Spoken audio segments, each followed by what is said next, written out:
Welcome to the Comic Binge. I am your host, Paul Herman. I really appreciate everyone who's on here. Please, if you haven't already, go subscribe to the channel.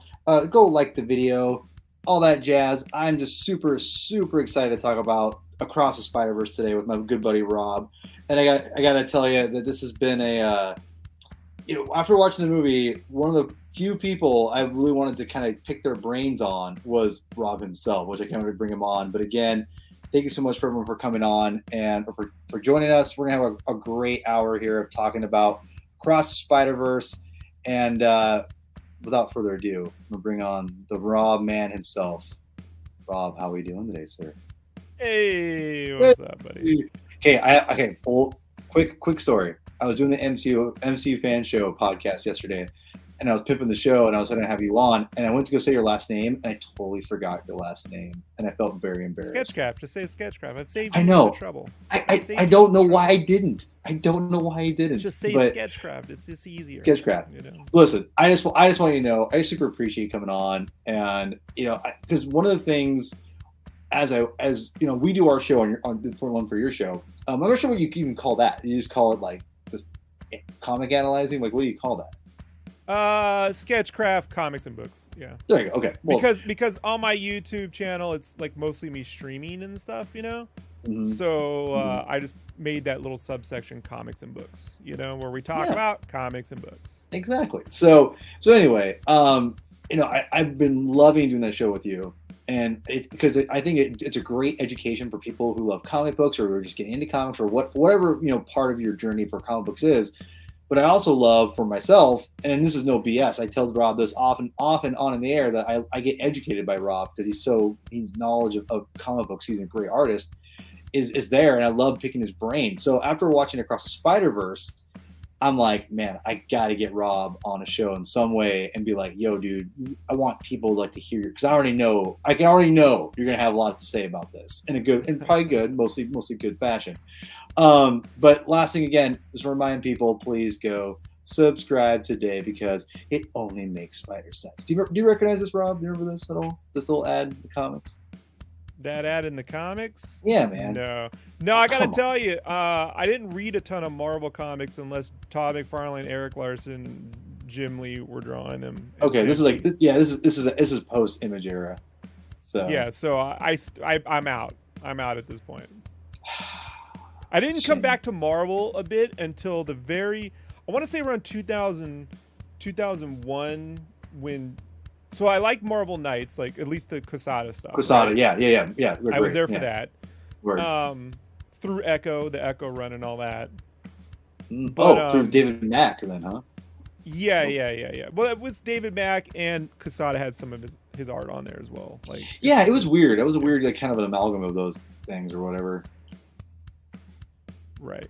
So, but I hung out at Marvel. I was by Marvel for a few years when Quesada took over EIC, and they were doing a lot of really funky books, man, that I love. I remember. Oh, yeah. And I think the last one when I say funky, I mean, they had Paul Pope drawing, you know what I mean? Jim Mahfood would be on books.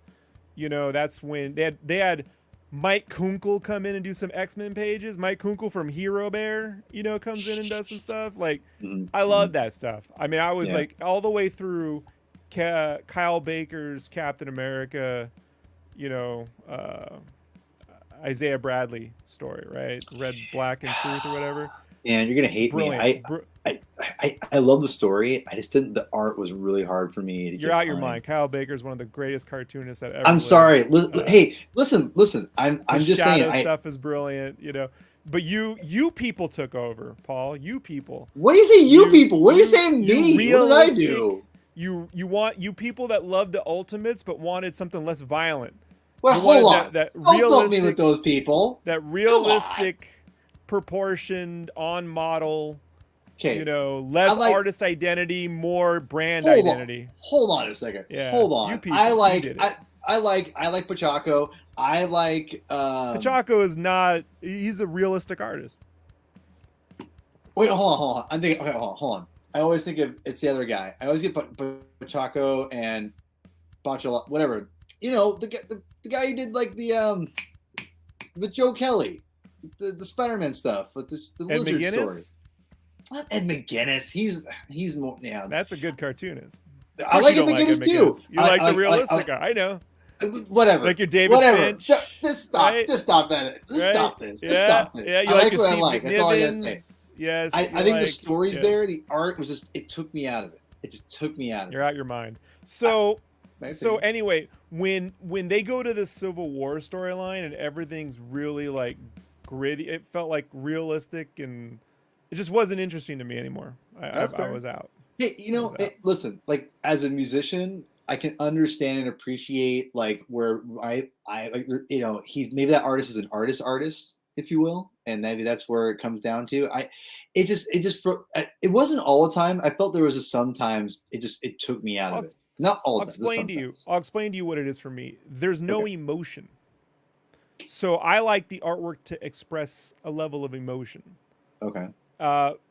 Just because punching a dude and their guts exploding all over the page isn't it for me. So the Spider-Verse films are exactly what I'm talking to you about. It's these art styles that are expressing. It's not that it's a bunch of different art styles or an art style that's exaggerated or stylized. It's not it. It's that it's using art to express emotion. In this film particularly, my favorite part of this whole film would be the expression of Spider-Gwen's universe. How it's all watercolors. Amen. And watercolor and mixed media. And so I'm like, bro, if I was a billionaire, I'd be like, can you guys just animate the Max for Sam Keith and give us, you know what I mean? Like what he was trying to do there. I mean, I love the MTV cartoon, but like you could go beyond the literal adaptation of a comic and express an emotion through the use of color and shape and design.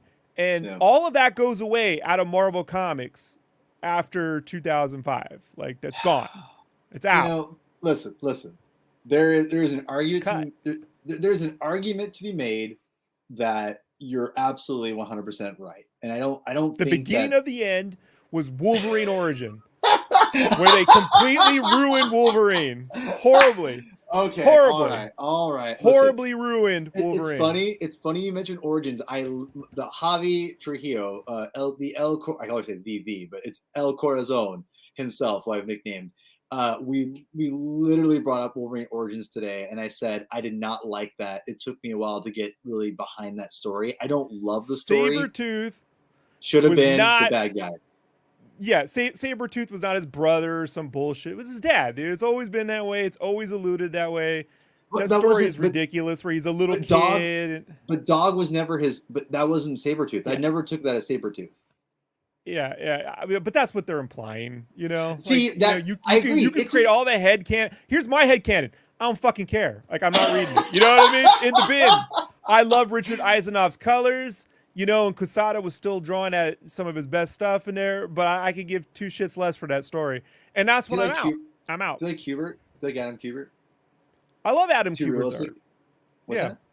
I love Adam Kubert's art. Andy was the one who did the art for that one. Adam's the one that I gravitate. His compositions are. He seems less realistic. He knows how to like create an IMAX experience on a comic book page. He can. I love both. He can. Well, Andy did I think he did Batman versus Predator, so he'll always have a place in my heart there. That's a fantastic. But getting back to what I'm trying to say is this. Let me give you a little story. One of the reasons why I love these movies so much, and it's even the more recent cinematic versions of Spider-Man, is in the 90s. Mike Winerigo, Humberto Ramos, Eric Larson before them, especially Eric Larson, was making Spider-Man's eyes really big, right? McFarlane, Larson. But Larson would squint and move them around like they were moving. I love that too. Right? Yep. I love that. Go to Comic-Con. I go, man, I love this. Marvel editors, may have been Tom DeFalco, I can't remember, some of the dudes. It's at San Diego Comic-Con 92 through 94, whenever they stopped going 96, 97. Anyway, I'm like, I love this. They're like, that's ridiculous. Spider-Man's eyes don't move. It's not realistic. It's adolescent, you know what they were saying? Juvenile. It's ridiculous. And I'm like, now look at it. So when I hear people say, well, I don't like the art style, it doesn't make any sense, you're behind the curve. Because the kids Yeah. who grew up with this are coming, they're coming for you. Yeah, they're they're going to coming enter the for it. market, Yeah. and it's not AI that's going to fucking replace you. It's going to be No. kids who just have a tremendous amount of more creativity than the Hmm. folks that are stuck in their like every character 6 heads tall. Like, tell that to Sienkiewicz. Man, Bill Sienkiewicz was the first time I recognized an. I was like 1986, 87. I saw the comic book at my uncle's house, the Electra, with the Kingpin, Oh, the Giant okay. Kingpin, and I just remember like staring at that Kingpin. Like, this was the first time I recognized like an artist, not just Hmm. seeing a cartoon. Like Sure. someone made this because I've never seen anything like it. Hmm. And like both these films have taken like that and every other influence, every other thing that ever could have influenced an artist are in these films. Hmm. You know what I Hmm. mean? Every Yeah. art style now, every comic book, Yeah. not Yeah. just Spider-Man reference, like there's just so many things, music, Yeah. design, shape Well, design. Go yeah. ahead. So, one of the things that I love, and one of the reasons why I wanted you, I need to get you on and really have you be the focus of this review. Chris was I wanted Chris to be here too, but he couldn't make it. He was on a business trip. Is that the Time Variant Authority? Yeah, exactly. It's busy. I understand. um, but the thing is that you've drawn comics. You're a true artist, and even though we can agree to disagree on our preferences of what makes a good comic, when I watched this, I really did see a lot of what you have always told me about what makes a great comic, and we do very much agree a lot on what makes a good comic book. And so going into it, one of the things I wanted, because everyone's going to talk about the story, and we can talk about the story. We'll talk about whatever you want, basically. But I wanted one of the first things I want to get off the board is that this is the comic book, this is the comic binge, right? I want to be comic focused as much as possible. And the thing about these films, and I think even more so this time, and I want to get your opinion on this, is the first one. It borrows from the comic book medium more than any other previous film. If you like, even if you include Ang Lee's Hulk, which I think try to do this, but like not as successfully as my opinion, in my opinion anyway. It took these elements of what the comic medium does well and is awesome, and then like had fun with it, but also used it to like propel and emotion and actual like storytelling with it, besides just being a gag, right? And there's gags in with comic stuff too, and which is cool. It kind of took itself seriously with it and not seriously. And then this film, Across the Spider-Verse, it felt like it did the same thing but amplified it even more. And like we talk about the backgrounds in Gwen Stacy's world, the painted backgrounds, and how like the highlights behind them were emphasizing they weren't there. It was like the color, the pure Yeah, and every color. frame, every layout changes depending on the conversation, the color, how Exactly. it Yeah. changes, its mood Hmm. changes, which again is something you would do in a comic book panel to panel. You would change the Hmm. color if you need to change the color for the emotion. And I got to be Exactly. honest with you, a lot Yeah. of a lot of editors and a lot of writers these days don't fucking get this. Like, It's they don't crazy, get bro. this. I don't They get it don't either. get It's this. all And right. Yeah. this is one of the reasons why I cannot stand when they recolor older comics and change the palettes to brown. Like, Thank I you. don't get why they take the 90s colors and then go, because Gregory Wright and them cats back in the day were using these color theory things to enhance the emotion, and they couldn't get rendering out of that color, so they used the color to enhance emotion and mood and tone. And when Mhm. you change that and turn everything to brown and add glows, you just fucked with half the comic, in my opinion, at least a third of it. So for the worse. So So I wanted to talk about that a little bit because the backgrounds, because in the very first scene, which by the way, like the opening with I'm just gonna call her Ghost Spider or whatever, Spider Woman, with Spider Gwen. yeah Spider whatever, with Gwen and the music and everything, like that's all pure animation. But then when he starts talking to her dad, and like it goes in it becomes like a kind of a medium shot of not, I wouldn't say a wide shot, but a medium shot of her in the middle, and she's like talking to him at the camera. his perspective, whatever, and then like the pink gets kind of like darker. It just kind of emphasizing it, and I'm just like, I turned to Chris. I wish he was here. I was like, dude, this is straight up a comic panel. Like this is like totally. Or let's give Walt Disney some credit. It's Fantasia. You Oh, know, where you are syncing the animation up to the music or the emotion of the music. sure. You're not literally, the best parts of Fantasia work when it's not trying to adapt the story of or the play that music was doing, but when it's literally creating free form imagery and an explosion of design to the sound. And it wasn't just Fantasia, but they did various shorts at Disney after that with like geometric patterns that would be, Sure. animated to music. And so Hmm. that is you're getting a 2023 version of that in Yeah. spots. Yeah, spot. Very how fortuitous. And that's the thing about where I would say like, but even that the same effect was there in comics too. And I think that they probably mirrored both for sure because they did it multiple times in different. And sometimes it was like a solid color, and sometimes it wasn't, or it was more like pastel, if you could say. And it was moving and changing, which definitely is Fantasia, right? So, but there's these moments of embracing that aspect of storytelling that I thought was really interesting. And like how you said, it sucks that like why can't people figure this out now?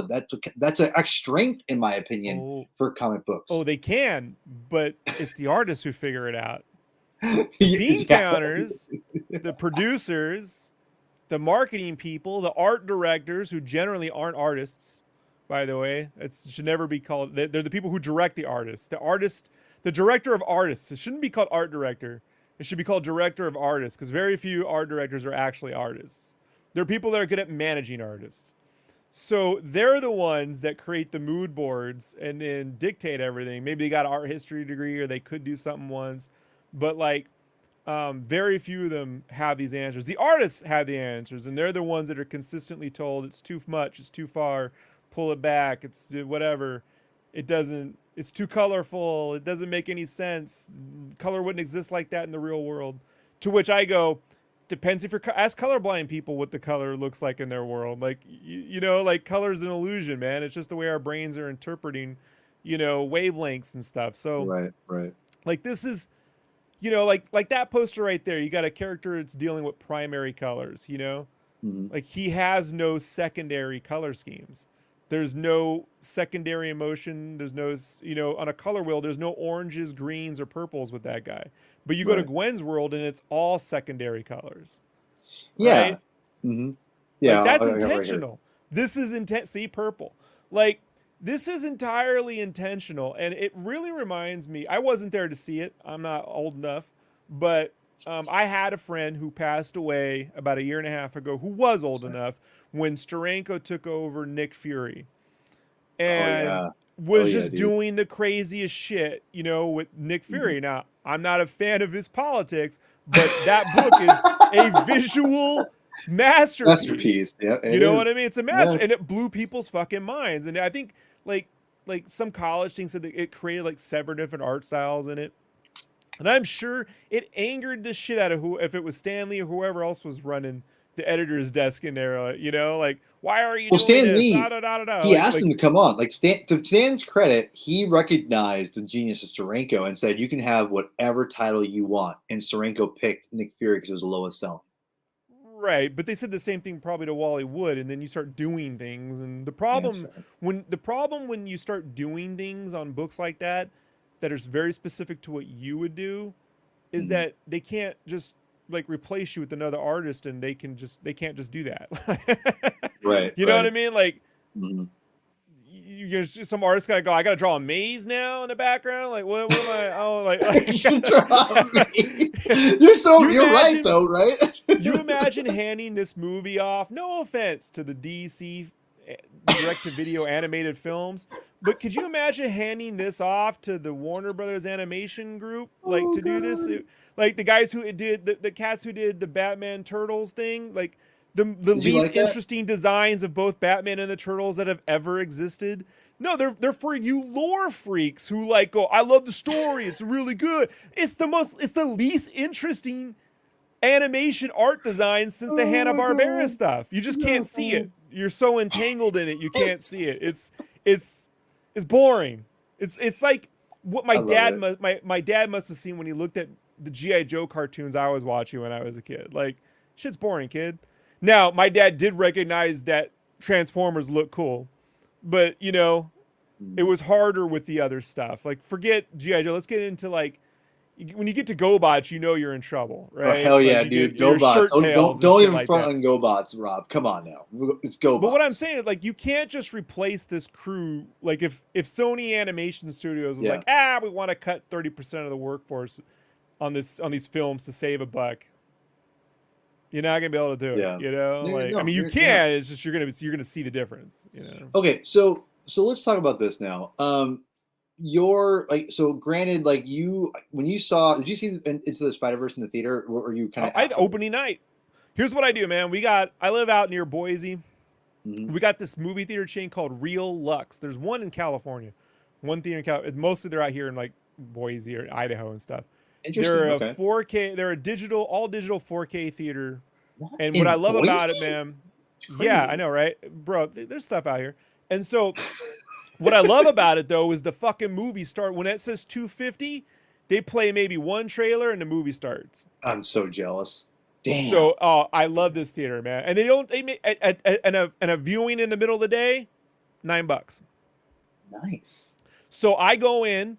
I still wear my mask because I like Spider-Man. I like to wear my mask, and New York's a filthy place, man. Wear a mask. So I wear my mask. I buy a soda, and then I drink it after the movie, to support the theater. But what I do is I get right on the ground floor, where like the handicap seating is. I sit Mhm. there, so the screen is like IMAX level for me. Sure. I just Yeah, lean yeah. back because it's got the recliner and shit. Oh yeah. Oh yeah. And so I saw that first. I saw that actually 9:50 p.m. on Thursday night, and the theater was sold out. And so Wow. like in Boise, and now you like, so I'm like, and not outside of Boise, like in a more Yeah. suburban Smaller. area, Small. like Yeah. Smaller. less populated part. So like, I'm like, this movie's gonna break 100 million easy this weekend. Like, Hmm. if it's this busy here. I predicted 80. I predicted 80 million. I thought that was an overestimate. I was No, I greatly thought that was mistaken. way under. Like, and Oh wow. way under, way under. Yeah. Well, obviously now because 100 it made 120 million, which is rightfully so. But so so you watch this opening day, but forgive me, I was talking about the first movie. Did you watch the first movie in the theater, or were you later? Yeah, I Later. saw the first movie in IMAX, I think it was, Okay. or 3D. Yeah, and I own it in 3D. It came out in 3D on Yeah, there's a Blu-ray. 3D conversion that is brilliant. And my second complaint about Across the Spider Verse is there is no 3D conversion because the 3D conversion on the first film is fantastic. Is it an import? Did you import that, or is that an actual like Yeah, I did. release? Yeah, I have Import. a multi-region player, and I ripped them and streamed them to my Oculus Quest. So Dude, I'm mega jealous because a buddy of mine, he did the same thing. He bought, and I'm bringing Star Wars back into this for you, just for your favorite. He bought the Last Jedi, and he had it imported for 3D because he wanted it in 3D as well because he had like a yeah, I 3D have that one in plasma 3D. TV. Yeah. Yeah, and he had to import it because they didn't sell it here. So, and I'm kind of feeling dumb. I didn't get that in 3D. This in 3D because the first listen for those who don't know, the first Spider Verse movie I thought was phenomenal. I couldn't believe how good it Yeah. was, and I saw it in the theater. I think I saw like a special it was like the week before it was like a Saturday or yeah, I think it was a Saturday before it came out officially. Um, and Shazam, the first movie came out like did something similar where it like released like the week like one showing the weekend before, and then like get some hype going, kind of a thing. And I remember I saw this movie looking forward to it, like because I liked the trailer and it looked interesting and different. Because if you would have told me before Into the Spider Verse, or when I saw that they were making an animated Spider-Man movie, I'm like, yeah. I immediately think of, and again, no offense to the DC things, because I do love some DC animation films. I love Under the Red Hood, which I'm not sure if you've seen that. That's a great one. I've seen it. Um, Okay. Judging from that face, I don't need to say. I don't need to say anymore. So, It's not at the level of the Burnett, Denny, Bruce Timm of stuff, course. but Hey, you know, I never said that. I never said that. But I loved it. I love that one. But anyway, a lot of people did. um, yeah, it's one of the better ones in my opinion. And listen, I do not love a lot of them because I watched the Hush adaptation. That's my opinion. Yeah, the one that offends me is the Long Halloween, where they completely ignore Tim Sale's artwork. Thank Like, you. yeah, Thank that's you. bullshit. The Long Halloween without Tim Sale's art is not the Long Halloween. Fuck off. Like, It's not even close. It's like an average story. that's like if Anyway, they made a Youngblood animated feature and it looked, didn't look anything like Rob Liefeld shit. Like, it'd be like, it didn't have why, like a big muscular why, why, shaft. bo- why bother? Yeah, Why exactly. But bother? anyway, What's the point? yeah. So anyway, yeah. So I watched this movie, and and it looks like everyone who watched it for the first time, I'm blown away of like the amazing artistic approach they did with this, and obviously when it blows up on home video and through Netflix and things like that, I was anticipating this movie, and then when I watch it, it's just like an incredible assault on the visual eyes, and So anyway, I kind of dive a little bit more into the story and the character designs and whatnot. I we talked a little about designing characters from scratch a little bit before. Just leave it there. Um, and one of the things that I really appreciated about this movie, and I'm curious from your design perspective and everything, is that there's a lot of original takes on these characters. And I think of Spider-Man India specifically, and I was blown away of how amazing. We're spoilers, by the way, people, because there's another design here I'm going to talk about that I can't wait to talk about. Well, but I'm just going to say it's right now. If you haven't seen the movie, which you're crazy if you haven't, but spoiler alert, whatever. But we'll start with Spider-Man India. I was blown away of how. I mean, just like, hey, listen, I'm preaching to the choir. I get it, but I just wanted to point out a couple designs, and I'm curious what your favorite designs are as well. But Spider-Man India, first one that comes to mind from this movie particularly, about how original and interesting and cool they look, right? And how they take these. Spider Gwen, is amazing of her own right. Like that's an amazing original comic book design. Miles, they took some liberties, and I like the liberties they took with them. In the first movie and in this movie too. But with Spider-Man India, like there's such an interesting concept to that character that it pops out of my mind. And obviously the character's hilarious and great in the movie, but the visual I thought was really, really incredible. I was curious what your take on that character was, and then tell me some other designs from this movie particularly that you thought were really cool. Yeah, I like the universe of that. The Moombat Hatton, however that Yeah, yeah, Mumbatan. yeah, yeah. Yeah. I thought that was brilliant. Um, you know, that's a sort of look that is very difficult to capture in a comic on the schedules that they give people, and not Yep. just on page to page, but in terms of developing a book. I was Like going to say in the a same perfect thing. Yep. world, I would like to get paid for 6 months just to design a book, and then we'll start drawing it. That would Really never quickly, happen. Hmm? well, right, and really quickly to interrupt you because I've said that before. Like the advantage that film has is the lead time going into the project, and you also have different. Ideation, pre-production. Mhm. Yeah, Yeah, yeah. So it and goes you also. ideation.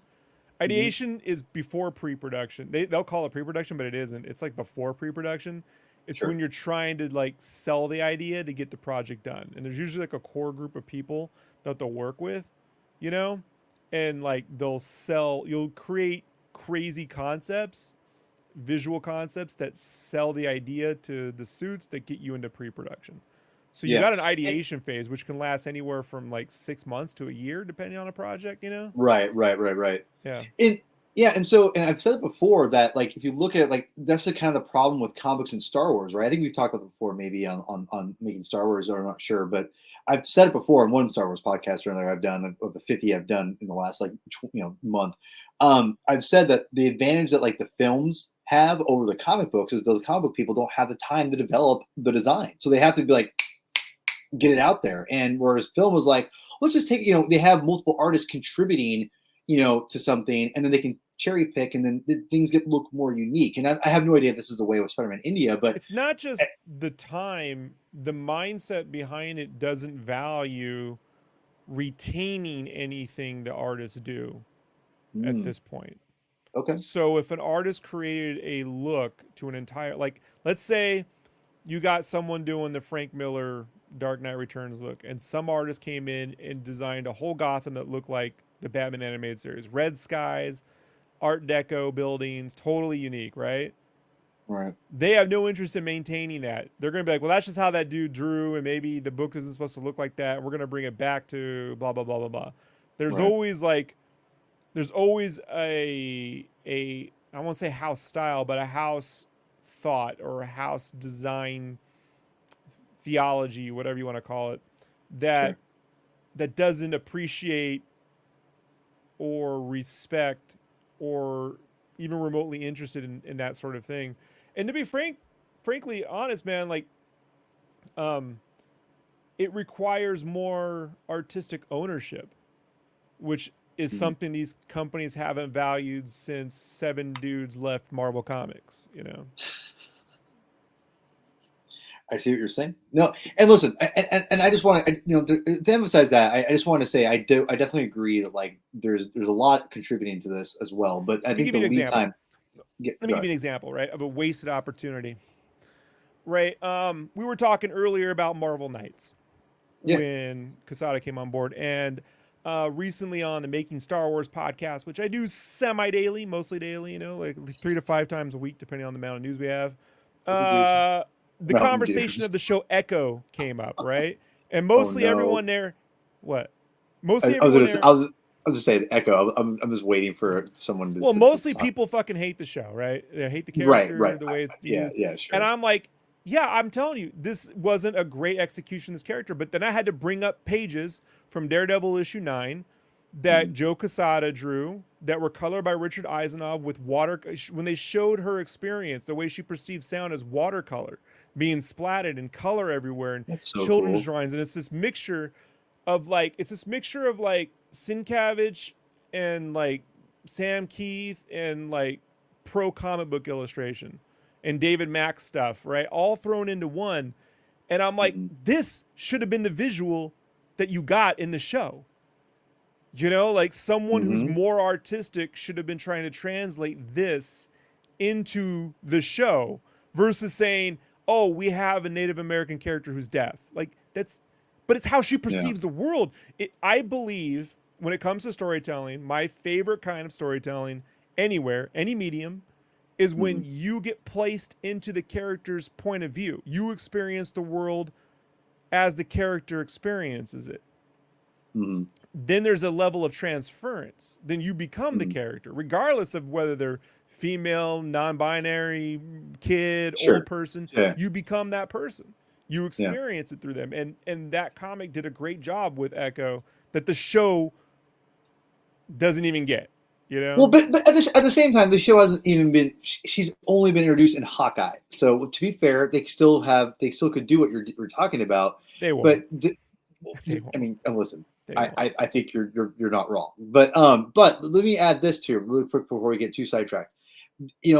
Say what you want about the Daredevil Ben Affleck movie. I liked how they did his radar vision.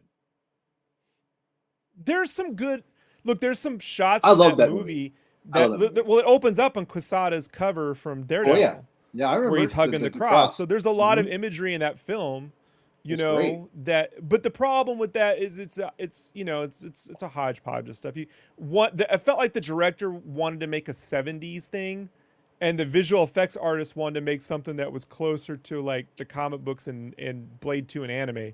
You know, like and there Yeah. was just this weird and Sometimes then it's a little- and then old Bullet uh Bullseye comes in and you're like, oh, the Fox executives got involved. Trench coat, Matrix, you know what I Listen, mean? Yeah, here we yeah, go. so Big I get belt it. buckle, you know. Yeah, I like the movie, but I'll have to have you on for that one. I think for when we do a comics at the movies for But Daredevil. what I was Ben trying to Affleck say movie. with Yes, so go ahead. when they take an idea like Spider-Man India and they expand it into this film, Hmm. you know, rather than just translating whatever the comic was, they go, well, how can you plus it? How can you take the idea of this, but make it so you don't have to explain what it is. You could see what it is. Sure. You know, like you go, oh, it's Mhm. India, and they go, wait, no, it's New York. Oh, it's this whoa, different universe, right? Like, and you Right, don't right, need to right, be yeah. told there isn't some narrator explaining it to you, right? Like, Yeah, there aren't yeah, captions trying to over right. explain it to you, right? Exactly, because you don't need to, because it's a visual. This is a visual storytelling, and oh man, this guy Nico, my boy Nico, I love this guy. He'll be on next week, I think. Hopefully, fingers crossed. He's a busy kid. And that's the thing about these interpretations and everything, that there is a lot of um, what's the word I'm looking for? A lot of faith. When you have to have faith in the artists who are drawing the characters and designing. The writers have to trust what the animators and the artists are doing, and it's hard when you're not the one doing it. That's why writer artists are always so fascinating for me, because when they're doing the same thing for a comic book, because I love seeing a distinct vision opposed to just like, well, here's my script or whatever. And to be honest, I'm very curious at the Marvel method, if that's maybe more conducive to comic book storytelling in general. I You think the know, Marvel method is 100% conducive to storytelling. agreed. And I've worked with someone who's never done it and then started doing it and is seeing the benefit of that result. And the That's awesome. result is a collaboration. Exactly. Is then you give the artist Exactly. agency to have a voice in the storytelling as opposed to the other person trying to direct an employee. I refuse. Mhm. It's like, I mean, I can imagine it's like a band, especially in jazz, where some people take the lead, but no Mhm. one's like telling the other person how to play the song, you know? Right. And Right. in the minute you get into that mentality, I'm like, well, you may as well just crank out AI, because I don't know. Some artists just don't want to think; they just want to be told what to do. I get And that, that's fine. but And I that's I fine. feel Right. I feel those artists too, and I would stand to say I think they should be forced to do it for at least one or two books, Sure. so Yeah. they can experience finding their own voice. There's a lot of artists I come across who don't know how to express themselves through art. They're just Yeah. drawing to make money. You know, Yeah. they've lost that. And so like I feel like, to get back to this movie, I feel Sure. so before this movie started, the trailer that played was for Disney's Wish, you know? And Mhm. like I could see this the trailer for the movie, it looks like an artistic-ish storybook kind of look. Looks more like a paint daubs filter thrown over the 3D models. And I'm like, this is like the safest version of whatever an exec saw in Mitchell's versus the Machines or Spider Verse or something. Like, this is like, look, we're being artsy too, you know. And I go look at the 3D deep canvas stuff from Tarzan in Mhm. 1996, 97, no, sorry, 1999, and look how beautiful that 3D is, where they painted on to the 3D Yeah. stuff, deep, yeah. Mhm. Right. That's fucking more adventurous than whatever they're doing now. Whatever they're doing now is this super, hey, look, we do it too. Oh no, it's cookie cutter shit. You know, it's not So letting the artist go way far afield, you know? right. So tell me, from this movie, what's your favorite new design from this movie, right? That came out of this movie right now. I think they solved the problem of 2099. If you've ever tried to draw Oh. that fucking skull, it's a nightmare. It is a nightmare that only works for like 3 poses. So taking that design to diamond shapes are actually something you discover drawing the human form that works very, very well. Okay. It works very, very well. People would call that angular, but you got to understand, like, the shapes allow you to get a curve, but also to exaggerate and to emphasize points. Mhm. And so like changing the shape of his logo into more of a diamond, and then exaggerating the blades and giving him more of like a Bruce Timm buffiness to it, right? Like, Mhm. I think that's it. Just pulls away. Like, I love Rick Leonardi. He's one of the best artists of that He generation. is so good, man. He's so good. That fucking skull is a nightmare. It's a fucking nightmare. It's a Okay. nightmare to draw. But Like, but it so really is. so what? So again, you talked a little bit. What else is so bad about this costume? I'm just curious. Like what? Like give me It's not more. bad. it's based around that artist's particular way of drawing things. Okay, I see what you're And saying. so it makes it very difficult to make it so like that skull. See how specific, like when you squint your eyes, it doesn't almost look like a skull. It looks like an elephant head, like in a way. Like you look at it, like the brilliance. The reason why the Punisher worked so well in the 80s and 90s is anyone could draw the Punisher and it would look like the Punisher.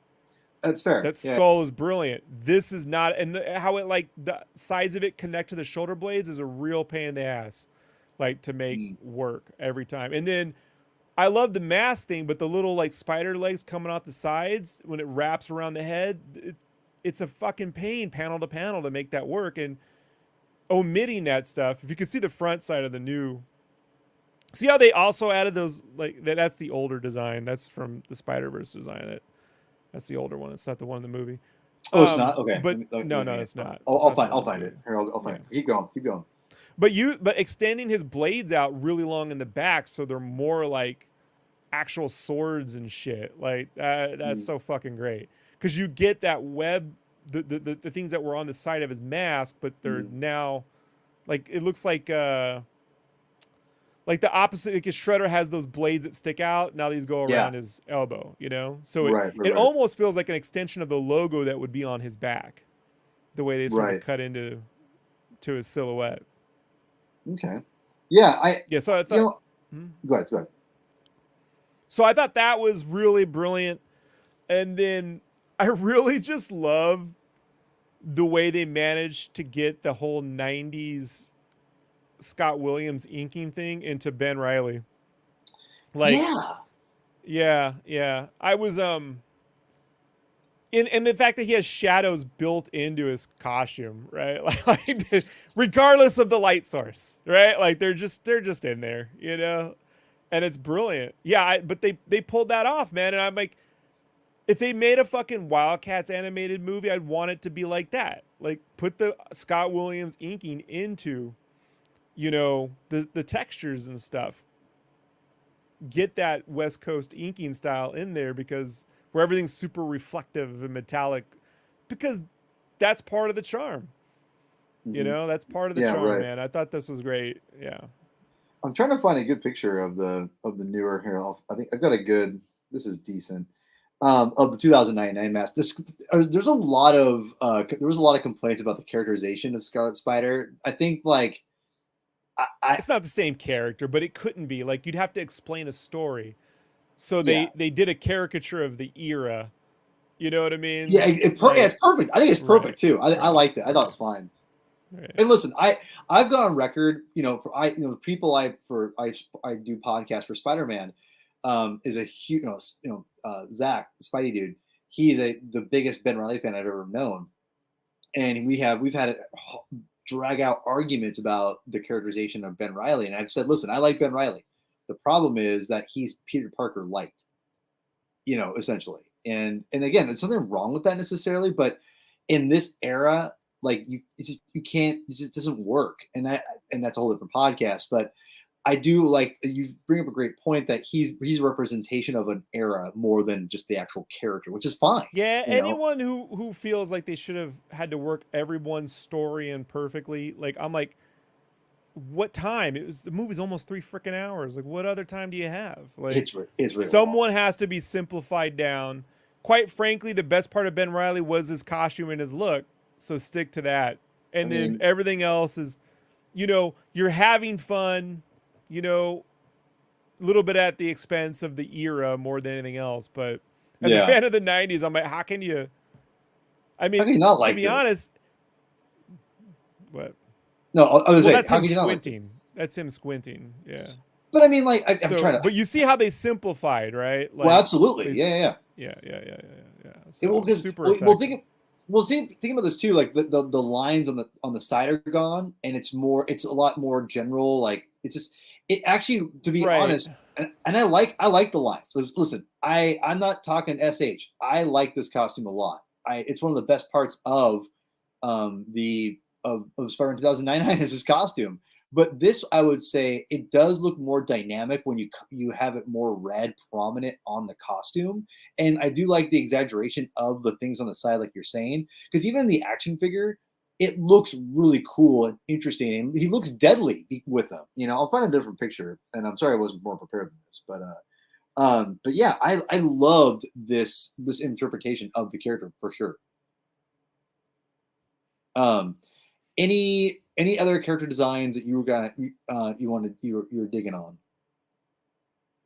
Well, I mean, there's so many. I mean, those are the ones that I really enjoyed. I mean, from the previous Spider-Verse movie, probably Spider-Man Noir was probably the one I thought was. Oh, he's great. Yeah, he's great. Yeah, the one I enjoyed the most. So we'll do a little bit rapid fire here, because I'm saving the last thing because I'm really curious to pick your brain about the major spoiler at the end. But we'll just kind of go rapid fire a couple things. I liked Peter Parker having Mayday, bringing Mayday into the mythos from a major general audience perspective. I thought was a great move. I was a little surprised they weren't in it more, but at the same time, I think it was perfect because you're setting up them in the third movie, right? So I liked how they did the baby personally. Anything you want to add with that? Well, he acts exactly like anyone who first gets a kid and then wants you to spend all their time loving their kid the way they love their kid. The part where he's like, look at he starts showing a picture of the phone, and I'm like, this is what I did, Rob. I literally was like this. Like, I started thinking, I'm like, that's not me, I promise. Yeah, all you people. Listen, for people who aren't following me on social media, I'll be honest. I do it to promote my stuff. There's no BS there. I'm not going to lie about it. But social media is for myself, homie. And I love my daughter and I love my family and I'm just so happy and I just got to share it. I'm just sorry. So it's a full advance. I apologize. Not to you, but to everybody out there. I'm surprised you didn't talk more about this actually, and I'm curious what your thoughts are on Spider-Punk and how that whole dynamic was, because it was definitely a choice to go that, never mind the Bullocks, UK punk. This would be the character, my buddy who passed away, this would be his character of choice. He grew up in the 70s, so he was part of that whole 70s Sid Vicious rock movement, punk, British punk thing, so it's cool. Anarchy's not my flavor of choice, but I love the character, Well, the problem with these types of characters for me is, we're Gen X, which is like this light, like there's an apathetic nihilism to the way we perceive the world, and I've seen the consequences of apathy in the last 10 years. Sure. Well, but I'm talking from the artistic approach he's such an exaggeration of that era. Sure. What would you think of that artistic choice? Yeah, I love it, man. Threshold, silkscreen, photocopied grunge posters, all that stuff. Yeah, it was great. Yeah, cool. Right on. All right. We talked a little bit about Spider-Man India. So you didn't like this design as much, I would take it, or you liked it fine?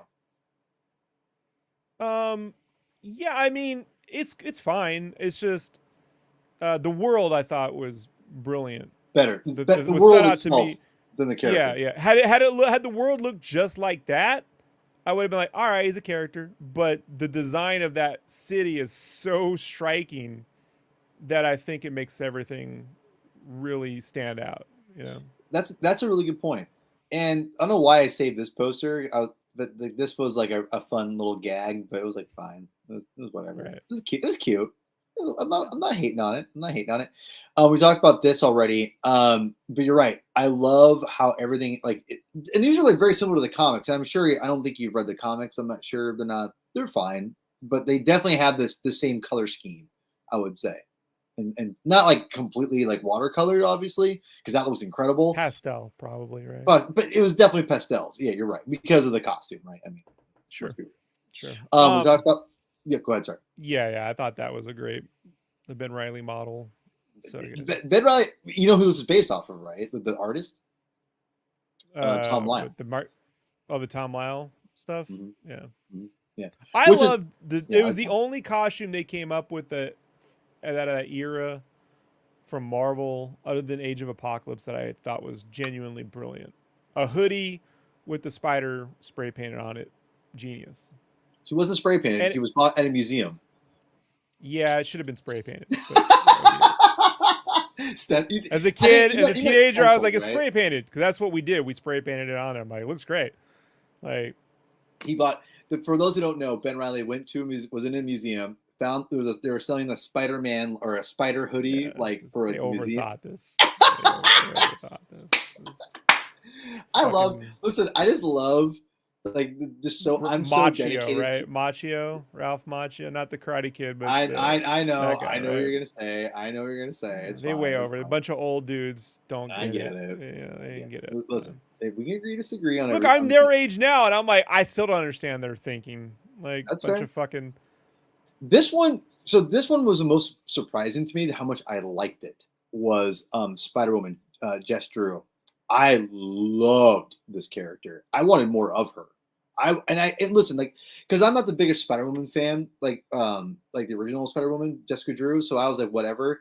And I was never a fan of this version of the costume that when the original 616 version was pregnant with her. Which again, these are all things that are over in your head. You don't care about this stuff in the comic books necessarily. But I would say with this version that and again, we talk about the pre-production, the lead-in time, whatever you want to call it. It felt like they took all the best attributes of her previous incarnations and turned her into a much more interesting visual looking character with the motorcycle and her powers. I was like, God damn, this is way more interesting than Spider-Woman than Jessica Drew's ever been, in my opinion. Like this straight up. I like Jessica Drew fine, but this was way more interesting. And I liked it. I love this version of the character a lot. Yeah, well, she fights with her motorcycle, which is totally amazing, right? Yeah. So that was it. Yeah, go ahead. The 70s Spider-Woman wasn't my thing. It was confusing as a kid. Mm-hmm. The only version of it I thought I really liked, and I couldn't tell you the storyline, I just remember the visual, was when they gave a Spider-Woman the Venom outfit. She had red hair. I thought that was a great look. You're talking about oh my gosh. Oh my God.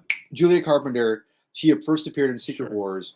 And she showed up right after right before the Black Spider-Man suit came on, and she is a different kind of a whole different kit and caboodle, if you will. And she was I like that character a lot too. That was a great costume. I agree. I love that costume design too. The character's rooted in the 70s though, the Jessica Drew, and giving her a Pam Grier feel to me is just smart. Because when I first saw him, like, she may as well be Pam motherfucking Grier. Come on, Jackie Brown! Dude, you know. By the way, Jackie Brown is maybe besides, I would say maybe my favorite Quentin Tarantino movie. It might be. Yeah, but it's an adaptation, so even he would, But Reservoir Dogs, it's the one you can leave on a loop because its pacing is even keel, and it has a lot of. It's relaxing, even though it's got some tense moments. No word. I know you exactly can leave it on a loop. I love that. You can leave it on a loop. It's so good though. Sam Jackson should have won the Oscar that year. Robbed. Yeah, word. Robbed. He's been robbed. Remember, he went from playing in Jackie Brown to Mace Windu doing jack shit. You know what I mean? I just was so mad in the theater. Like, why is he not doing anything? He was just. I know. Come on, by the way, I found out that there was actually the first Spider-Woman technically was a black lady from the 70s in the Electric Company comic book actually. So Electric Company is before my time though. I had no idea. I'm not cognizant until Romper Room. You know what I mean?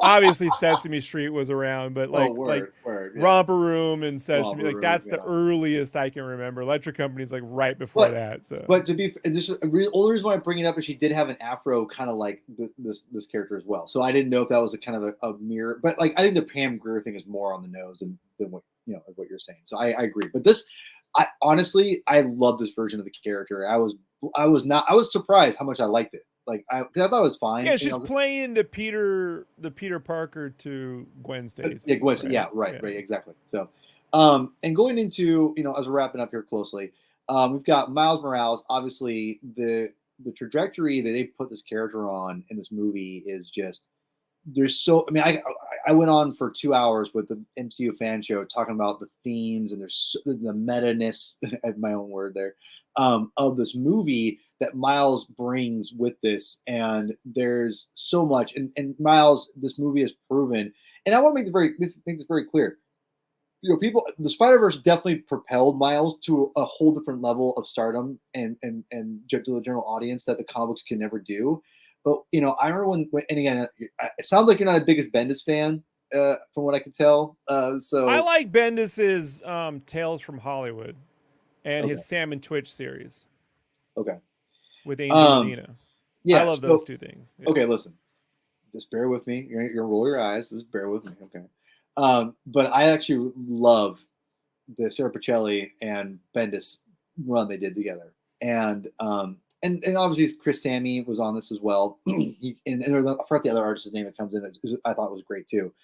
I think that don't undervalue Bendis's role with Miles, because I reread the first 12 issues, and it's all there too. He set the groundwork for sure. And I definitely want to say that he definitely did a great job, I think, developing and creating a unique character. I really do. I do believe that Bendis definitely created, the center of Miles Morales, and made him interesting, and really played up different aspects of the character that they being Phil Lord Miller and everybody, and made it even better, in my opinion. But he definitely laid the groundwork there, and I definitely think that he definitely deserves credit still for Miles' character, in my opinion. And those first 12 issues are great. I really think they're really good issues, in my opinion. So just wanted me to go out there, go read the original 12 issues. They're great. It gets a little long and whatever you want to go with comic. It's a little long, convoluted, and then they have to smash the universe together. But trust me, you're gonna get it. Like, wow, you just had to ruin my fun, didn't you? Or you can just watch the Spider-Verse movie and you're covered. Or you can read the original 12 issues and still get like great storytelling. You could. You can do both. Why not? You could do both. You can do both. So so I think that's pretty much it. We could go on forever about the show. I like to wrap it up with just saying that for me, the first movie is Back to the Future, and this one is what I had hoped Back to the Future 2 would have been versus what it actually was, where you have this divergent timelines and multiverses and multiple Martys and multiple Spider-Mans, and it ends off in a cliffhanger where you're trying to save your father figure eventually. You know what I mean? And is he dead or not dead? And I got to stop him. But imagine if they had really, really expanded upon that versus trying to run through scenes from the first movie. Sure. Well, so great. Thank you for leaving that in, actually, because that's the last thing I want to end on, is that we talked about having all the time and developing these characters and whatever. The ones in this big major spoiler alert, if you have watched the movie, get the frick out now. The very end, when you see the version of the Prowler the universe he's on, Universe 42, and it's him, the Miles, that Prowler costume, I thought was it's the Dark Marty universe when he goes back. He's all fucked up. Yeah. But no, but I want to know. I gotta know, Rob. I respect, even though we don't have to always agree. I respect your opinion so much on artistic and like a design and everything. And I just gotta because I think that Prowler design is brilliant. I thought it looked incredible, and I'm like, damn, that's how you do an alternate dimension enemy. Because recently in the comic books they did like a Clone Saga or some kind of alternate reality where Miles is. That's not good comics, in my opinion. That's just my opinion. But I would say this version of the Prowler, I'm like, goddamn, they need to take this version and just go right into the comic books, because I thought it looked brilliant. It was interesting. I thought the design of the Prowler in the first movie was brilliant. Oh yeah, no argument here either. I thought it was brilliant too. I haven't seen enough. Really, this guy stands there for 2 seconds. To me, it's imprinted in my mind. I fell in love with it the moment I saw it. It was like I was in love, like a heart eyes, right out of my head. Sure. But we haven't really seen it moving around, so I'd like to see more, because the way the Prowler moves in the first one, I mean, you get a little Spawn in there, right? It's cool. Sure. You get some Spawn. Right. So, for me, it's I want to see that beat, top that. I want to see you top that. Well, it's funny. Well, because funny you bring up Prowler and Spawn, because when Todd did the Prowler back in the '90s, he looked fantastic. I mean, he looked Age of the Spawn Cave. Yeah, exactly. He looked fantastic. Sure. So good. Yeah. Well, this movie is all the Spider-Mans, and hopefully the next one's all the villains, right? Like, you think it's gonna happen? I don't think it's gonna happen. got to. I think it will. Really? They'll unleash the villains in the next one. Yeah. I think the Inheritors.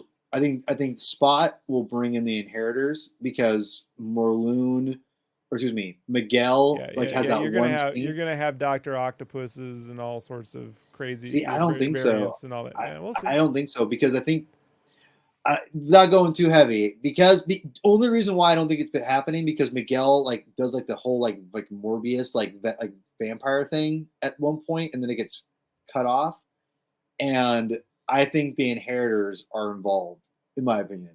Which if you don't, I don't know if you know those are, but they are. You're just giving me I don't give a F what they are. So. All right, so before obviously this is called comics at the movies. Oh, I have to give some recommendations here. Stop. I don't think you have anything to worry about, Adam. Shut up. Both of you shut up. Both of you guys. I don't think you have anything to worry about it. Whatever. Yeah, we'll see. I'll be like Ash from Evil Dead when he's chopping off his head and going, "Who's laughing now?" You'll get the Sinister 6 million. There'll be 6 million Sinisters. I ain't ever gonna. But anyway, so I want because we're coming to the movies. I'm gonna give. We just saw a movie with 1 million Spider-Mans, and you're telling them, and they showed all the villains that were captured, and you're thinking that they're not going to get out and run amok. You're crazy. No, hold on. There's not going to be 1 million villains out. I just don't think it's going to happen. We'll see. Listen. 9 months. If I'm wrong, I will own it. Listen, Evangelion timer ticking right over here. Right? Listen, if I'm wrong, I will own it, and I will be I'll bow to your storytelling wisdom because I think that might be an aspect. I don't think it's going to be the main crux of the story. I didn't say it's a crux of the story. I said you saw 1 million Spider-Mans. You didn't see villains. They're all chained up. And the next one, they're going to break out. There's a few that are chained up. There's not a ton that are chained up. And Miles breaks them out, however they break out. But it's the only thing. Spot breaks them out, whatever. I'm just telling you. All right. Because you had the first movie had villains, had Spider-Mans. This one has mostly all Spider-Mans. The next one's going to have villains. It's just what's going to happen. You know what, Adam? I'm going to disagree with you on that one. And you get a little taste of it with the Renaissance Vulture in the first. That was cool, which is great. Then it goes away. I love that movie. But it will come back in the third one. We'll see. You know what? How about this? I will say you're probably right to an extent. I don't think it's going to be a ton of them. There might be a few of them, but it won't be a ton. What movie are you watching, Paul? I want to know. What do you? There won't be a ton of them. You're nuts. There were a ton of them in this movie. They were just locked up. There was not a ton of them. There's a few of them. Okay. I sat this close to the screen. See, now, granted, here's the thing, y'all. Here's the thing. I just want to say for the record, I only saw it once, and I'm planning on seeing it again. If there's more chained up that I don't remember, then I will say, you know what? Then again, I will. It's all they've been doing is chaining up these villains. That's what they've been doing. So what do you think? Look how big that facility is. You convinced me. All right, but I still think the Inheritors are involved in somehow. How about this? We're both right. Speaking of Inheritors, go read the original Spider-Verse story, part 1. Here, I think this is Amazing Spider-Man 409 or 809. I forgot which one this is. But the original Spider-Verse story. This is the cover. I love the original story. I thought it was great. The Inheritors are in fact in the story. Giuseppe Camicoli does majority of the art in this, and I thought he's a great artist that doesn't get a lot of talk about, in my opinion. I'm curious your thoughts on Camicoli. I do not. I'm not familiar with this era, so I might have to familiar with him because he's not completely. We'll see. If it's this cover, it looks like standard Marvel material. This is not. This is Jim Chung, I believe. All right. Yeah, I'm not a fan of Jim Chung. See, I like Jim Chung. He's good. He's not good at hitting on women. Let me just put it that way. I have a personal story with Jim Chung that didn't go well for Jim. So let's just say not my flavor. Okay, fair enough. I don't know him personally. I don't want to know him personally. I just want to know his art. So I'll just leave it at that. All right. But anyway, this is just a cover. But the art by Giuseppe Camicoli, who's now doing Undiscovered Country with Snyder and Charles Soule. Again, he's a great artist. He did the first 25, pretty much all the 25 issues of Darth Vader Volume 2 with Charles Soule, which I thought was brilliant. So anyway, Rob, we'll talk. Man. I'm not right. saying it's good or bad. I'm just telling you it's not my thing. I'm like a Carrie Andrews. I like I love cartooning. Carrie Andrews. I like Carrie cartooning. Andrews. The Star Wars books are the opposite of cartooning. Like, well, that's fine. Comics they don't have to be the same. That's fine. This is Web Warriors issue 1. I know. This is if you want to know where the story's going, it definitely ends on like a Web Warriors kind of feel. They definitely go this route, and these comics are fine. They're not like my favorite, but they're not terrible. It's one of the dumbest logos I've ever seen. The logo is not great. The logo is not an editor who got real creative and an illustrator and very proud of themselves. Guys, this is really good. I'm just gonna keep it. This is just horrible. Great.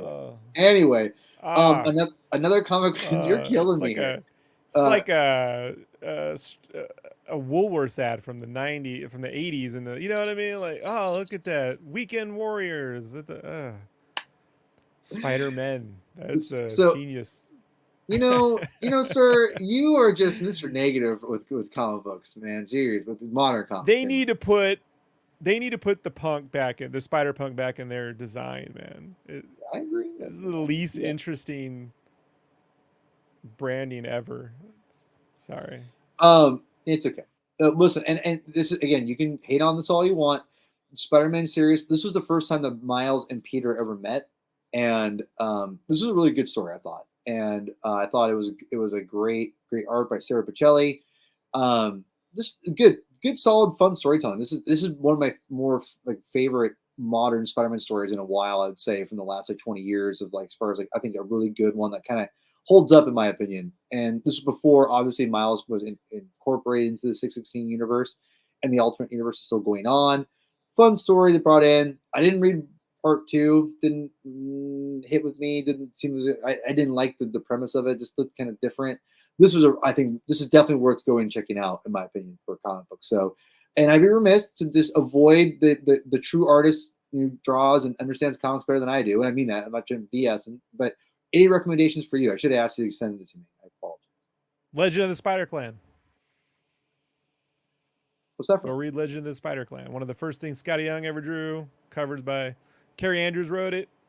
It's brilliant. Super cool. Wish I'd do more with that. What is that? Like, is that?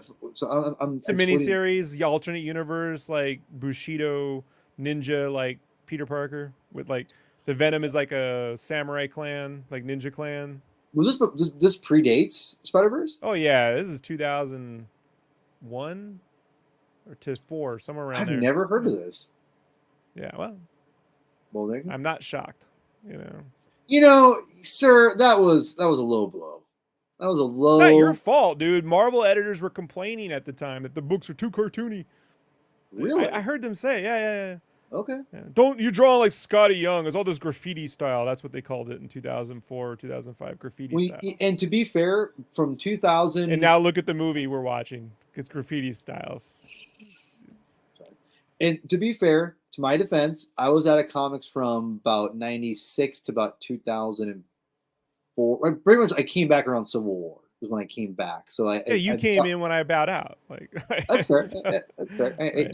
Someone's got to support it, right? I mean, so anyway, Rob, I really do appreciate you coming on. I love we can debate and argue and have fun doing. At least I have fun, and I love doing the show with you on your YouTube channel, and I love dissecting comics because again I learn. I love talking about my favorite things about comics. I think I know a little bit, but no, I just love having you around, and it's been a blessing to get to know you last year. And so thanks for coming on. I really appreciate it. And thanks for having me on. It's super fun. Yeah, as always. So where can people find all your stuff at, man?